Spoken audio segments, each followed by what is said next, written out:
కావాలనే మీ కలను నెరవేర్చుకోండి. సంప్రదించండి హెగ్డే ఫెర్టిలిటీ, హైదరాబాద్, తెలంగాణ.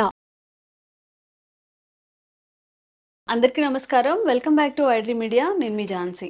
ఆరోగ్యంగా ఉండాలి అంటే మందులు మాత్రమే వేసుకోవాలా? మందులు వేసుకుంటే మనకున్న ప్రాబ్లమ్స్ అన్నీ సెట్ అయిపోతాయా? ఆయుర్వేదం కాదు, అల్లోపతి కాదు, న్యాచురోపతి కాదు, సిద్ధ, యునాని ఎన్నో ఉన్నాయి. మెడికేషన్ త్రూనే మన ఆరోగ్యాన్ని మనం కంట్రోల్లో చేసుకోగలమా? ఆరోగ్యంగా ఉండగలమా? లేదా ఇంకేమైనా మెథడ్స్ ఉంటాయా? ఈరోజు తెలుసుకుందాము. ఆరోగ్యంగా ఉండాలి, అలాగే మానసిక ప్రశాంతతగా ఉండాలి అనుకుంటున్న వాళ్ళందరికీ కూడా ఈ వీడియో గొప్ప కనువిప్పు కలిగించే ప్రయత్నం చేస్తున్నాము. తప్పకుండా ఎండ్ వరకు చూసే ప్రయత్నం చేయండి. ప్రస్తుతం మనం ట్రెడిషనల్ హీలర్ ఇంకా హెర్బలిస్ట్, ఆయుర్వేద వైద్యంలో తనకంటూ ఒక మార్క్ సృష్టించుకున్న ఆంజనేయరాజు గారితో ఉన్నాము. నమస్తే సార్. నమస్కారం అమ్మా. సార్, నిజంగా మా ఆడియన్స్ అందరి తరపున నేను ప్రతి వీడియో కింద కామెంట్స్ చెక్ చేస్తూనే ఉంటాను. సార్, మనం ఎన్ని చేసినా సార్ దీనికి పెట్టండి సార్, నేను మీరు చెప్పిన రెమెడీ ట్రై చేశాను సార్, నాకు బాగా పనికొచ్చింది అని చెప్పి ఇలా దండం పెట్టడం, థ్యాంక్ యూ సార్ అని చెప్పి వాళ్ళు చెప్పే ఆ చదువుతుంటేనే వాళ్ళకున్న డిసీజ్ తగ్గడం వల్ల వాళ్ళు మీ మీద ఎంత కృతజ్ఞత చెప్తున్నారో నాకు అర్థమవుతుంది. ఓన్లీ వీడియోస్ చేస్తున్నాం, అప్లోడ్ చేస్తున్నాం ఇలా కాకుండా అది వాళ్ళకి యూజ్ అవుతుంది. బట్ ఇప్పుడు చాలామంది అసలు ప్రశాంతంగా ఉండడం ఎలా అని యూట్యూబ్లో సెర్చ్ చేసే వాళ్ళు ఉన్నారు అంటే అది అసలు అతిశయోక్తి కాదు. ఇప్పుడు ఉన్న జనరేషన్లో అందరికీ కావాల్సింది ఆరోగ్యం, అలాగే మానసిక ప్రశాంతత. ఈ మెడికేషన్ త్రూనే మనకు ఆరోగ్యం వస్తుందా? మనం ఎలాంటి విధానాలు పాటిస్తే హ్యాపీగా ఆరోగ్యంగా ఉండొచ్చు? అంటే మనిషి యొక్క ఆరోగ్యం అనేది, ఆలోచన అనేది అతను తినే ఆహారం మీద ఆధారపడుతుందమ్మా. టోటల్గా ఆహారం మీద ఆధారపడి ఉంటుంది. ఆహారం అంటే మ్యాక్సిమం అదమ్మా. ఒక 100 తీసుకుంటే ఒక 80% ఆహార ప్రాముఖ్యత ఉంటుందా? ఉండాలమ్మా. ఉంటేనే మనిషి ఆరోగ్యంగా ఉండగలడు. ఏ విధంగానే అంటే మనం తినే ఆహారం నేను ఎంతవరకు తినాలి, నా కెపాసిటీ ఎంత, ఎన్నిసార్లు తినాలి, ఎటువంటి ఆహారం తినాలి, ఈ మూడు ప్రశ్నించుకోవాలమ్మా. అట్ ద సేమ్ టైము పడుకునే టైం కానీ, లేచే టైం కానీ, ఆహారం తినే టైం కానీ ఒక ఫిక్స్డ్గా ఉండాలమ్మా. అంతే తప్ప ఒకరోజునేమో ఉదయం 7ంటికి టిఫిన్ చేస్తే ఒకరోజు 12ంటికి తినటం, ఒకరోజేమో 8 గంటలు 9 గంటలకు పడుకుంటే ఒకరోజు 2ంటికి పడుకోవడం, 11ంటికి లేవడం, అలా కాకుండా ఎవరి పాజిబిలిటీ ఉన్నంత వరకు, సాధ్యమైనంత వరకు ఆహారం అనేది 4-5 గంటల మధ్య తినేయాలమ్మా. ఈవినింగ్ తినేసి మీరు పడుకునే టైంకి అట్లీస్ట్ 3 నుంచి 4 గంటల గ్యాప్ ఉండి అప్పుడు పడుకుంటే చక్కగా నిద్ర పడుతుందమ్మా. అదొకటి. ప్లస్ ఈ అన్ఈవెన్ ఆహారం తీసుకోవడం, దానివల్ల ఏమవుతుందంటే మీరు ఆహారం తీసుకున్న వెంటనే దాన్ని అరిగించి మీ శరీరానికి చక్కగా పంపించడం కోసం మన శరీరంలో అనేక ఆర్గాన్స్ ఉన్నాయమ్మా, అవయవాలు. అవన్నీ కూడా ఈ ఆర్గాన్ని అరిగించి దాన్ని విడదీసి ఎక్కడికక్కడ పంపడం కోసం కొన్ని ఫ్లూయిడ్స్ రిలీజ్ చేస్తాయి. మీరు టైమ్లీగా తింటున్నారనుకోండి, ఆ టైంగా ఆటోమేటిక్గా రిలీజ్ చేయడం మొదలు పెడతాయి, ఫామ్ అయిపోతాయి. ఈ టైంకి ఆహారం వస్తుంది, మనం ఈ ఫ్లూయిడ్స్ని రిలీజ్ చేయాలి అని చెప్పి. మీరు టైం మార్చేసారమ్మా, అప్పుడు ఏమవుతుంది, అవి యాసిటీస్ మనం తినే టైంకి ఫామ్ అయిపోతాయి. మీరు తినే టైంకి ఏమవుతుంది, లేట్గా తింటున్నారు, అప్పుడు రిలీజ్ చేయడం తగ్గించవచ్చు, లేకపోతే మళ్ళీ రిలీజ్ చేయొచ్చు. దీనివల్ల ఏమవుతుందమ్మా, యాసిడ్స్ అనేవి బాడీలో పెరిగిపోతుంది. పెరగడం వల్ల ఏమవుతుంది, pH పెరిగిపోతుంది, లేకపోతే పడిపోతుంది. ఈ రెండాటిలో ఏదో ఒకటి జరగడం వల్ల ఏమవుతుంది, మనిషి యొక్క స్థిమితంగా ఉండవలసిన ఏదైతే ఆల్కలిన్ వాటర్ అంటారు కదా, pH ఆల్కలిన్ అంటే ఎస్టిక్ నేచరు, ఆల్కలిన్ నేచర్ అంటున్నారమ్మా. అంటే ఇక్కడ ఏమవుతుందంటే ఎస్టిక్ నేచర్ అంటే యాసిడ్స్ ఎక్కువ పెరిగిపోవడం బాడీలో. ఈ యాసిడ్స్ పెరిగిపోవడం వల్ల ఆటోఇమ్యూన్ డిసీజెస్ ఈజీగా మనిషిని అటాక్ చేసేస్తాయి. అందుకేంటి అంటే మీరు ఈ గ్యాప్ అనేది పర్ఫెక్ట్గా మెయింటైన్ చేసి అదే టైంకి తినటం, అదే టైంకి పడుకోవడం చేస్తే మీ ఆర్గాన్స్ అన్నీ కూడా వాటిని కూడా ఈ ట్రైన్ చేసుకుంటాయి. ఓకే, నాకు పడుకునే టైం వచ్చేసిందని అది నిద్రపోతుంది, నాకు లేచే టైం వచ్చిందని లేస్తుంది. అలా కాకుండా మీరు దాన్ని కన్ఫ్యూజ్ చేశారనుకోండి, దానివల్ల అనేక రకాలైన ఎప్పుడంటే అప్పుడు రిలీజ్ అవుతుంది, దానివల్ల ప్రాబ్లమ్స్ అనేవి స్టార్ట్ అవుతాయి. మానసికమైంది, శారీరకమైంది. మానసికమైన ప్రాబ్లమ్స్ అంటే ఎందుకు వస్తున్నాయమ్మా, మెయిన్ ఇప్పుడు పవర్ ఉంది, కరెంట్ ఉంది, మనం ఇక్కడ కూర్చున్నాం, ఒకసారి మనం షూటింగ్ చేస్తున్నారు, లైట్ ఎల్లో ఆరెంజ్ కలర్ ఉంది, ఇది ఈ కలర్ పర్వాలేదమ్మా. అన్ని LED బల్బులు వచ్చేసి ప్యూర్ వైట్ బల్బులు వచ్చినాయమ్మా. అవి చూడడం వల్ల జుమ్మంటుంది అసలు, కళ్ళు కూడా ఒకసారి ఇలా ఈ యొక్క ఆలోచన పరిధిని మార్చేసి మ్యాక్సిమం కళ్ళుని కానీ బ్రెయిన్ని కానీ పాడు చేసే లైటింగ్ వైట్ లైటింగ్ మొత్తం ప్యూర్ వైట్ లైటింగ్ ఉండద్దు. ఉండకూడదు. మీకు ఆరెంజ్ కలర్, సూర్యుడు ఉదయించిన తర్వాత 8-9 గంటలకు ఏ కలర్ ఉంటాడో, అరే ప్రకృతి రంగు అదే కదా, అది మానేసి మనం కొత్త రంగు పెట్టుకుంటే ఎలా కుదురుతుంది? సూర్యుడు మధ్యాహ్నం వచ్చాక ప్యూర్ వైట్లో ఉంటాడు, అప్పుడు చూడగలరా మీరు? లేదు, చూడలేదు. కానీ ఇక్కడ ఎందుకు చూడాలి మనం? అలాగే లేత కిరణాలు ఉండగా సూర్యుని చూసి చంద్రుని చూసి చాలా ఆనందిస్తాం. అవును. ఎంత పెద్దది ఉందో, ఎర్రగా ఎంత తొందరగా దిగిపోతుందో చూడండి, ఆ కిరణాలు చూడండి ఎంత అందంగా ఉన్నాయి. ఆ మబ్బుల చాటు నుంచి వచ్చి కిరణాలు అయితే మనకు తెలియకుండానే అట్లా చూస్తాం. చిన్నపిల్లలు ఫ్లైట్ వెళ్తా ఉంటే తెలియకుండా చప్పుడు ఆకాశం ఎలా చూస్తారో మనం కూడా ఆ యొక్క ప్రశాంతత తెలియకుండానే ఆ వైబ్రేషన్ అమ్మ, అది అక్కడ ఉన్న కాస్మిక్ ఎనర్జీ అనొచ్చు దాన్ని. అది మనం తీసుకోవడం మానేసాం. ఇప్పుడు మీరు సిటీలో ఉన్నారమ్మా, అదే మీ ఊరు గురించి మాట్లాడుతున్నారు. మీ ఇంటికి వెళ్ళిపోయిన తర్వాత బయట మంచం వేసుకుని వేసవికాలం ఎలగెత్తలో పడుకోండి, ఎన్ని లక్షల నక్షత్రాలు చూస్తారు. అదే సిటీలో పడుకోండి బయటకి, ఒక నక్షత్రం. ఎందుకంటే ఈ లైటింగ్ దాన్ని డామినేట్ చేస్తుంది కాబట్టి కనపడదు. ఆ ఆనందం కానీ ఆ తదమత్వం కానీ ఇక్కడ రాదమ్మా. ఆ విధమైన ఆలోచన. నెక్స్ట్ ఏంటంటే మనం ఎప్పుడు పడుకోవాలి ఎప్పుడు లెగాలి అనేది ఎవరో పాటించట్లేదమ్మా. పడుకునే టైంలోనేమో మెలకుగా ఉంటున్నారు, మెలకుగా ఉండే టైంలో పడుకుంటున్నారు. దానివల్ల ఆర్గాన్స్ ఎన్ని వేల సంవత్సరాల నుంచి మన బాడీలో జరిగిన ఎవల్యూషన్ వల్ల వచ్చిన సిస్టమ్ అనేది వ్యతిరేకం అయిపోతే ఏమవుతుందండి? అనారోగ్యం రాకేం చేస్తుంది?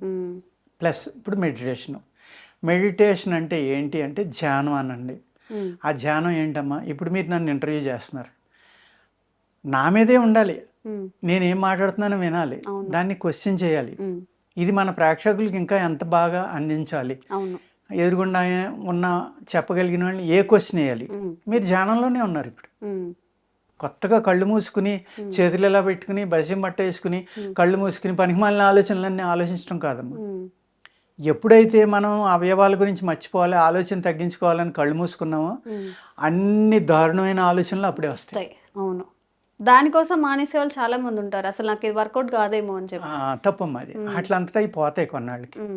అదేవిధంగా మనిషి ఎంత గొప్పవాడు, ఎంత భయంకరమైన వాడు, నిన్ను గురించి నువ్వు తెలుసుకోవాలి అంటే అమ్మా, నీకు దమ్ముంటే ఒక గదిలో కూర్చుని నీకు వచ్చిన థాటల్లా పుస్తకం మీద రాయమ్మా. అప్పుడు కూర్చున్నప్పుడు వచ్చిన థాటల్లా ఏదొచ్చినా మానకూడదు, ఓకే రాయాలి. రాసి అది ఒకసారి చదువమ్మా. నేను ఎంత దారుణంగా ఉన్నానో తెలుస్తుందేమో ఆ వీడియో రాయడం. ఈ ఆలోచనలు ఎంత భయంకరంగా ఉన్నాయి, నేను ఎలా ఆలోచిస్తున్నావు, నువ్వు ఎంత మంచి ఉన్నాయా, క్రూరమైనవి ఉన్నాయా, చెడు ఉన్నాయి, అన్నీ నీకు తెలిసిపోను. నువ్వేంటో అనేది అర్థం అవ్వాలంటే ఒంటరిగా కూర్చుని వచ్చిందల్లా పేపర్ మీద రాసి చదువుకోమ్మా. చదివి ధైర్యం కూడా ఉండదు నీకు అప్పుడు. అయ్యో, ఎందుకు సార్ అంత దారుణమైన థాట్స్? దారుణంగా ఉంది. మీరు రాసి నెక్స్ట్ వీడియో వచ్చినప్పుడు నాకు నెక్స్ట్ ఇంటర్వ్యూకి చెప్పండి. నేను రాస్తా సార్. ఓకే, రాసి నాకు చెప్పండి మీరు ఏం రాశారు. అదేవిధంగా ఇప్పుడు ఒక సానియా మిర్జా ఉందమ్మా, ఒక సింధు ఉంది, లేకపోతే ఇంకొక అమ్మాయి ఉంది, ఇంకొకళ్ళు ఉన్నారు, లేకపోతే కోహ్లీ ఉన్నాడు. వాళ్ళు ఒక సానియా మిర్జా గేమ్ ఆడేటప్పుడు ఒక 5,000 మంది 10,000 మంది ఉన్నారు. వాళ్ళు అరుస్తూ ఉంటారు, తప్పట్లు కొడుతూ ఉంటారు, ఏయో కామెంట్లు చేస్తూ ఉంటారు. అవి తనకి వినపడవు. ధ్యానం ఎక్కడుంది? అక్కడ పూర్తి ధ్యానం మీద ఉంది. ఎక్కడ? ఎదుటి వాళ్ళ బ్యాట్, ఎదుటి వాళ్ళ మూమెంట్, ఎదుటి బొచ్చి బాల్, అది తప్ప అమ్మాయికి రెండోది కనపడదమ్మా, వినపడదు. ఎందు అంటే ఓడిపోతుంది గ్యారంటీగా. ధ్యానం అంటే కళ్ళు మూసుకుని దేవుణ్ణి ప్రార్థించడం, లేకపోతే గుళ్ళోకి వెళ్ళి కూర్చోవటం, అది కాదమ్మా. మనం చేసి పని పెర్ఫెక్ట్గా చేయటం అనేది ధ్యానం. జన్ ఫిలాసఫీలో అదే ఉంది. అంటే నేను ఊరికే అందరూ జన్ అంటారు కాబట్టి చెప్తున్నాను. అతను దోళ్ళను కాసుకుంటా ఉంటాడు. ఒక గురువు శిష్యులు అడుగుతారు, మేము అన్నీ నేర్చుకున్నాం కదా, ఇంకా ఏం నేర్చుకోవాలి అంటే, ఓకే నేర్చుకున్నానని నువ్వు అనుకుంటున్నావు కదా, నా దగ్గర ఇంతవరకునే ఉంది, ఇంతవరకు నువ్వు నేర్చుకున్నావు నా దగ్గర, నువ్వు పలానా ఆయన దగ్గరికి వెళ్ళు, ఆయన దగ్గర ఏమన్నా నేర్చుకో, ఆయన ఏం చెప్తే అది చెయ్యి, ఆయన ఏమీ అడక్కు అని పంపిస్తాడు.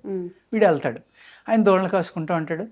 పొద్దుట లేస్తాడు, దోళ్ళని నిప్పుకుంటాడు, ఆ పేడగాళ్ళు అన్నీ తీస్తాడు, వాటిని తోలుకెళ్తాడు, మేపుతాడు, తీసుకొస్తాడు, పాలు పితుకుతాడు, అయ్యా పనులన్నీ చేస్తూ ఉంటాడు, మళ్ళీ తింటూ ఉంటాడు, కూర్చుంటాడు. 2 సంవత్సరాలు ఉంటాడు ఈ అబ్బాయి అక్కడ. ఆయన ఏమి చెప్పడు. 2 సంవత్సరాల తర్వాత కోపం వచ్చి దెబ్బలాడతాడు. అరే మా గురువుగారు మీ గురించి చాలా గొప్పగా చెప్పారు, మీరు ఏమీ ఇవ్వట్లేదు, నాకు ఏమీ చెప్పట్లేదు, 2 ఏళ్ళే నాకు వేస్ట్ అయింది అంటాడు. ఇప్పుడు ఆయన ఒకటే అంటాడు, సరిగ్గా భోంచేస్తా ఉంటారు అనమాట. ఉమ్, ఇప్పుడు మనం భోంచేస్తున్నాం కదా, నేను భోజనమే చేస్తున్నాను, ఉమ్, ఇంక రెండోది ఏం చేయట్లా.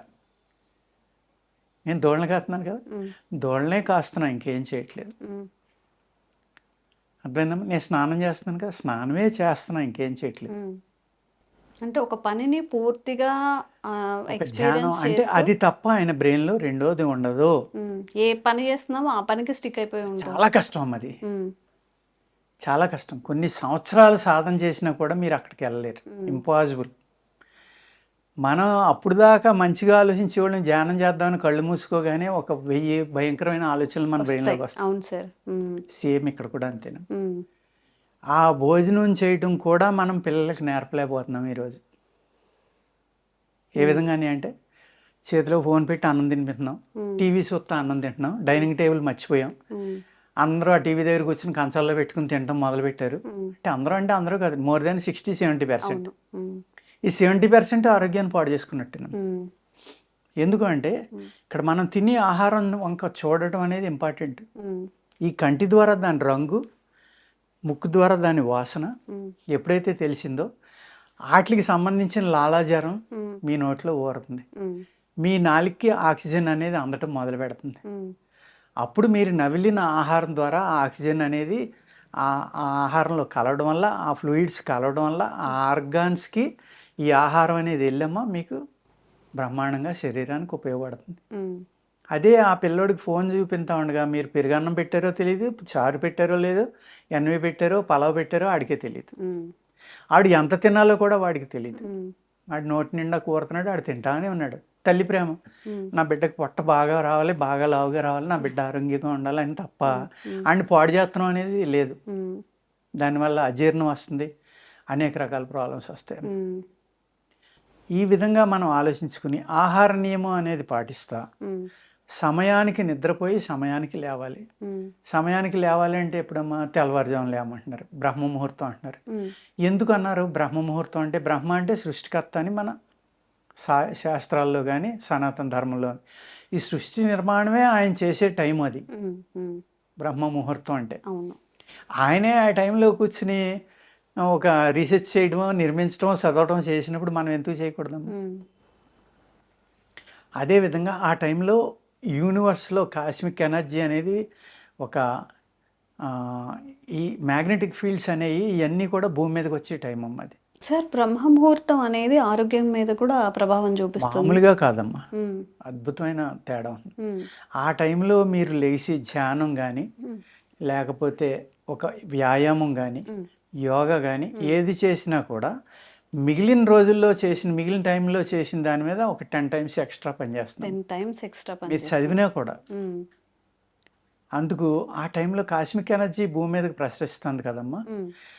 ఆ టైంలో మీ తిన్న ఆహారం అంతా అరిగిపోయి మీ ఆర్గాన్స్ అన్నీ ఓపెన్ అయ్యి శరీరం తేలిగ్గా ఉండటం వల్ల విశ్రాంతి తీసుకుని మెలుకున్నారు కాబట్టి ఆక్సిజన్ అనేది బ్రెయిన్కి హైయెస్ట్ ఉంది టైం అమ్మది. అందుకనే అప్పుడు ధ్యానం చేయమన్నారు, అందుకనే అప్పుడు సాధన చేయమన్నారు, అందుకనే అప్పుడు శాస్త్రాలు కానీ చదువు కానీ చేసుకోమన్నారు. పిట్టలు, జంతువులు అన్నీ లేస్తాయమ్మా అప్పుడు, మనం లేక మనిషి తప్ప. అదే అలవాట్లోకి మళ్ళీ వెళ్తే కనుక మీరు ఆ టైంలో ఏది చేసినా కూడా అద్భుతంగా పనిచేస్తుంది. ఆ టైంలో మీరు యోగా చేసినా, ధ్యానం చేసినా ఆ ధ్యానం వల్ల ప్రశాంతత ఉంది. ఆ టైంలో లెగటమే ప్రశాంతత వస్తుందమ్మ మనిషిలోని. అదే టైంలో స్నానం కూడా చేసేయాలండి. మీకు ఋషులు కొంతమంది చెప్తూ ఉంటారు 4 to 5 అంట దేవతా స్నానం అంటమ్మా, 5 to 6 ఏమో మనుషుల యొక్క స్నానం అంట, 6 దాటాక రాక్షసుల స్నానం అంట. అందరూ రాక్షసులు ఎలా అయితే. ఇది ఒక స్వామీజీ చెప్పారమ్మా, స్వామీజీ చెప్పారు, నేను ఎప్పుడు మర్చిపోను. ఆయన చెప్పిన కాడి నుంచి నేను 5 లోపల చేసేస్తున్నాను. అలాగా పాటిస్తే అది నిజం అవుతుంది అనేది తెలుస్తుందమ్మా. ప్లస్ 10 మందికి చెప్పగలిగే శక్తి మనకు వస్తుంది. నిజంగానే చాలా తేడా ఉంది, నాకు చాలా యాక్టివ్ అయింది బాడీ, చాలా ఆనందంగా ఉంటుంది. 3కి లేచేవాళ్ళు, 3కి లేస్తే 3:30కి లేస్తానమ్మా నేను. ఎట్టి పరిస్థితులు 7:30కి పడుకుంటానమ్మా, 8కి. అసలు ఫోన్ తోటి సంబంధం లేదు మనకు, ఫోన్ బయట పెట్టేస్తాను అవసరం అయితే. అలాగా ఇప్పుడు ప్రతిదీ అటాచ్ చేసుకోకూడదమ్మా, డిటాచ్మెంట్లో అనేది ఉండాలి. ప్రతి దాని మీద ఏదో ఫోన్ లేనప్పుడు ఏం చేసామమ్మా, ఒక ఉత్తరం రాస్తే ఒక భార్యాభర్త ఉన్నారు, దెబ్బలాడుకున్నారు. ఆ భర్త చాలా భయంకరంగా ఆ అమ్మాయిని ఏదో అన్నాడు, లేకపోతే అత్తగారు అన్నారు, మామగారు అన్నారు, అందరూ హింసించారు ఆ అమ్మాయిని. ఆ అమ్మాయి కన్న తండ్రికో తల్లికో అన్నకో ఉత్తరం రాసేది, నేను ఇలా ఇబ్బందులు పడుతున్నానని. అది అక్కడ అంది, మళ్ళీ అక్కడి నుంచి సమాధానం వచ్చి రావడానికి 10 రోజులు పట్టేది. ఈ లోపల ఈ అమ్మాయి ఇవన్నీ మర్చిపోయి మళ్ళీ సంసారంలో కలిసిపోయింది. ఇప్పుడు ఏమవుతుందమ్మా, అలా వచ్చిన నిమిషంలో ఫోన్ తీస్తుంది, వాళ్ళ అమ్మకు ఫోన్ చేస్తుంది, లేకపోతే వాళ్ళ నాన్నకో వాళ్ళ అన్నకో ఫోన్ చేస్తుంది, లేకపోతే వీళ్ళ అమ్మకో నాన్నకో ఫోన్ చేస్తాడు. నీ పిల్లం అలా ఉందా, ఆడదాన్ని ఇలా చూడాలి అలా చూడాలని వెనకాల నుంచి డైరెక్షన్. లేకపోతే నీ మొగుడు ఇలా అన్నాడా, నీ అత్త ఇలా ఉందా, వాళ్ళెవాళ్ళు నిన్ను అంటానికి, అడుగు దెబ్బలాడు అనేది అక్కడి నుంచి డైరెక్షన్. సంసారాలు ఎలా నిలబడతాయమ్మా, అర్థమైందా? నెక్స్ట్ ఇంకోటి ఏంటంటే, వయసు అయిపోయాక పెళ్లి చేసుకుంటున్నారు. వయసులో ఉండగా పెళ్లి చేస్తే మగవాడికి స్త్రీ కావాలి, స్త్రీకి మగవాడు కావాలి. ఈ పగలెంత దెబ్బలాడుకున్నా సాయంత్రం చోడికి పక్కెక్కి చోడికి అన్నీ మర్చిపోయేవారమ్మా, సంసారం నిలబడి ఉండేది. ఇప్పుడు ఇద్దరు ఉద్యోగం చేయాలి, ఇద్దరు అలసిపోయి వస్తారు, వాళ్ళు అటు తిరిగి పడుకుంటే వీళ్ళు ఇటు తిరిగి పడుకుంటారు. పిల్లలు పుట్టలేదంటారు, ఎలా పుడతారమ్మా, గాల్లోంచి వస్తారేంటి పిల్లలు? ఆ సంసారం అనేది సరిగ్గా చేస్తున్నారా, ఎంజాయ్ చేస్తున్నాడు, ఏం ఎంజాయ్ చేస్తున్నారు వాళ్ళు? ఒక కారు ఉంటే ఎంజాయ్ చేసినట్ట, ఒక మంచి ఇల్లు ఉంటే ఎంజాయ్ చేసినట్ట, ఒక మంచి స్పాంజ్ పరుపు ఉంటే ఎంజాయ్ చేసినట్ట, ఒక ఫ్యాన్ ఉంటే, ఒక ఏసీ ఉంటే ఎంజాయ్ చేసినట్ట, ఒక 2 గ్రాములు బంగారం కొనుక్కుంటే ఎంజాయ్ చేసినట్ట, ఏంటి చెప్పండి? అది కాదు ఎంజాయ్మెంట్ అంటే. అసలు కరెక్ట్ ఏజ్ ఏంటి సార్ మ్యారేజ్ చేసి? ఒకళ్ళతోటి ఒకళ్ళు ప్రేమగా ఉండాలి, షేర్ చేసుకోవాలి, స్థిమితంగా ఉండాలి, ఆ మంచి చెడ్డ అనేది ఆలోచించుకోవాలి. 30 ఏళ్ళు 32 ఏళ్ళు వయసు వచ్చాక ఈ లైఫ్లో సెటిల్ అయ్యాక పెళ్లి చేసుకుంటున్నాం అంటున్నారు కదా, మరి సెటిల్ అయ్యాక పెళ్లి చేసుకున్నప్పుడు గొడవలు ఎందుకు వస్తున్నాయమ్మా? అసలు గొడవలు రాకూడదు కదా. ఎక్స్పెక్టేషన్స్ లైఫ్ అనుకున్నట్టుగా లేదనో, లేకపోతే నేను ఇంత సంపాదిస్తున్నాను ఎందుకు ఎక్స్పెక్టేషన్స్ కరెక్ట్ మీరు అన్నది. ఎందుకంటే లెక్కలు, పక్కోడు 1 కోటి రూపాయలు ఇల్లు కొంటే నేను 5 కోట్లు కొనాలి, లేకపోతే 10 కోట్లు విల్లా కొనాలి, ఆడేదో కారు కొంటే నేను బెంచ్ కారు కొనాలి, లేకపోతే ఇంకోటి కొనాలి, లేకపోతే నా పిల్లల్ని, అసలు పిల్లలకి 2 లక్షల నుంచి 4 లక్షల డొనేషన్లో ఫీజులు కట్టి చదివించడం ఏంటో నాకు ఎప్పుడు అర్థం అవదమ్మా. అవును, అదేంటో నాకు అర్థం అవుతుంది. ఆ చదువులు పోనీ పని చేస్తున్నాయి, ఏమి పని చేయట్లేదు. ఈ ప్రపంచంలో సీఈఓలు ఎవరైనా దుంపల బళ్ళు చదివిన వాళ్ళు, కాన్వెంట్లో చదివిన వాళ్ళు చూసుకోండి అమ్మా మీరు. సత్యానాథ్ వాళ్ళ కాడి నుంచి ఇంకొకళ్ళ కాడి నుంచి ఎవరైనా సరే దుంపల బళ్ళు చదివిన వాళ్ళే. మరి వాళ్ళు సీఈఓలు ఎలాగయ్యారు వరల్డ్లో బిగ్గెస్ట్ కంపెనీస్కి? మరి కాన్వెంట్లోని గొప్ప ఇంగ్లీషుని గొప్ప గొప్ప ఎడ్యుకేషన్ చదివిన వాళ్ళు అలా ఎందుకు తయారయ్యారు? అక్కడే మనకు తెలిసిపోతుంది కదా. ఒక ఎంటీగా పెరిగే పిల్లవాడు చదువు మీద ఒత్తిడి లేకుండా గురుకులం లాంటి దాంట్లో చదివిన ఎవరైతే ఉన్నాడో వాడు ఎక్స్ట్రాడినరీ ఇంటెలిజెంట్ అవుతాడు. ఆ గురుకుల సిస్టమ్ అనేది మళ్ళీ ఇప్పుడు మనకి వెనక్కి రావాలి. వస్తుందంటారా సార్? డెఫినెట్గా వస్తుందమ్మా, చాలా చోట్ల పెడుతున్నారు ఇప్పుడు. మేము కూడా స్టార్ట్ చేద్దాం అనుకుంటున్నాం విత్ ఇన్ 3-4 ఇయర్స్లో. డెఫినెట్గా అదే కావాలమ్మా ఇప్పుడు ప్రకృతిలో. ఇవాళ మానవాళికి కావాల్సింది ఏంటంటే మీరు చెప్పినట్టుగా బ్యాక్ టు పెవిలియన్, అంటే మన అమ్మమ్మలో నానమ్మలో వాళ్ళందరూ ఎలా బతికారు ఆ విధమైన జీవన విధానంలోకి వెళ్ళినప్పుడే ఇక్కడ సుఖం అనేది కానీ, డబ్బుని కానీ, ఆస్తిని కానీ, ఆహారాన్ని కానీ ఎంజాయ్ చేయగలం అండి. అంతే తప్ప ఈ విధమైన జీవన విధానంలో ఎంజాయ్మెంట్ అనేది లేదమ్మా. భ్రమలో ఉన్నారు, ఎంజాయ్ చేస్తున్నాం అనుకుంటున్నారు. ఆ ఎంజాయ్మెంట్ ఏంటి? 3ంటికి వెళ్ళి పలావ్ తినొచ్చి, 4ంటికి వెళ్ళి పలావ్ తినొచ్చి, లేకపోతే ఏదో సినిమా హాల్లోకి వెళ్ళి సినిమా చూసి వచ్చి, లేకపోతే ఆ లైట్లతో దేదీప్యమానంగా వెలిగిపోయి షాపింగ్ కాంప్లెక్స్కి వెళ్ళి అక్కర్లేని కొనుక్కొచ్చి డబ్బులు వేస్ట్ చేసి అది ఎంజాయ్మెంట్ అనుకుంటున్నారు. కాదమ్మా, అదంతా భ్రమ. ఒక్కసారి కళ్ళు మూసుకుని ఆలోచిస్తే ఎంత భయంకరమైన భ్రమ వాళ్ళకే అర్థమవుతుంది. అదే బ్యాక్ టు రూట్స్ అనే పదం చాలా చిన్నది, కానీ మనం ఎంత దూరం వెళ్ళిపోయామో మీరు చెప్తుంటే అర్థమవుతుంది. అసలు నిజంగా ఏది జీవితం, మనం ఎందులో మీరు అన్నట్టు మాయలో ఉన్నాము, మాయలోనే బ్రతుకుతున్నాము అనేది చాలామంది తెలుసుకోవాల్సిన విషయం. ఆహారపు అలవాట్ల నుంచి, మనం షాపింగ్ చేసే హ్యాబిట్స్ నుంచి, మ్యారేజ్ చేసుకునే వయసు నుంచి, పిల్లల్ని కనే దగ్గర నుంచి, అంటే ఒక భారతదేశంలో ఉన్న సంప్రదాయాలు ఏవైతే ఉన్నాయో దానికి చాలా దూరంగా లాగేసి ఎక్కడో ఉన్నట్టు నాకు అనిపిస్తుంది. ఈరోజు నిజంగా నేను చెప్పినట్టు కనువిప్పు కలిగించే వీడియో సార్ ఇది. ఎంతమంది అర్థం చేసుకుంటారో, అంత డీప్గా వాళ్ళకి అర్థమైందో లేదో తెలియదు, కానీ చాలా అవేర్నెస్ కల్పించే వీడియో. మీతో ఇంకా చాలా వీడియోస్ చేసి అందరికీ అవేర్నెస్ కల్పించే ప్రయత్నం చేద్దాం. Thank you sir. నమస్తే అమ్మా.